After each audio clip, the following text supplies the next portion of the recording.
Yung bigla ka na lang nag-crave sa curry pero isda lang ang available sa ating ref. Tara, luto tayo. First, magpainit ng kawali. Lagyan natin ng mantika. Maggisa lang tayo ng sibuyas.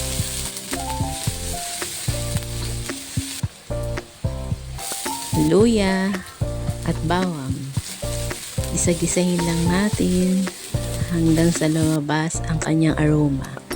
Maglagay tayo ng patatas.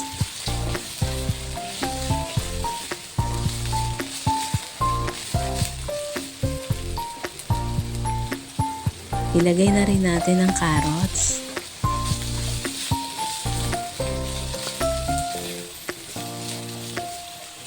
Timplahan natin ng asin at paminta.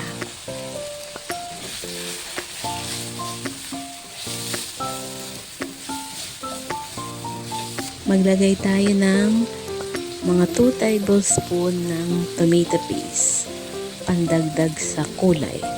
At ilagay na natin ang curry powder. Mas masarap siya pag ginigisa, lumalabas yung natural aroma. Then, lagyan na natin yung coconut cream at maglagay din tayo ng konting tubig. Patis at paminta.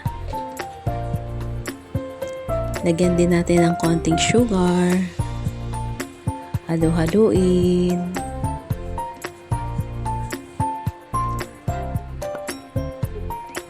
Takpan natin at palambutin lang ang patatas at carrots.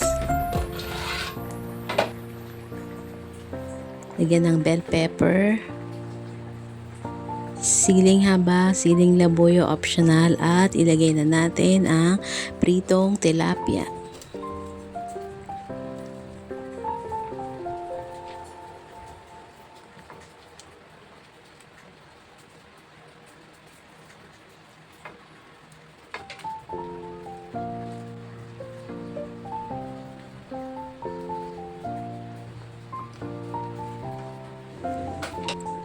Lagyan din natin ng unlimited malunggay para mas healthy.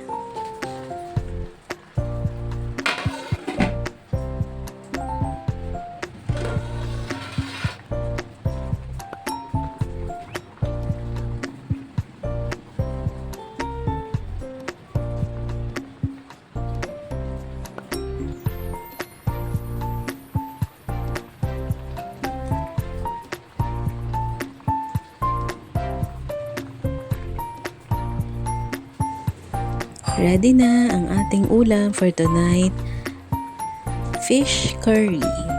Ang ating ginamit ay tilapia. Kain po tayo. Thank you Lord palagi sa blessing. Thank you for watching.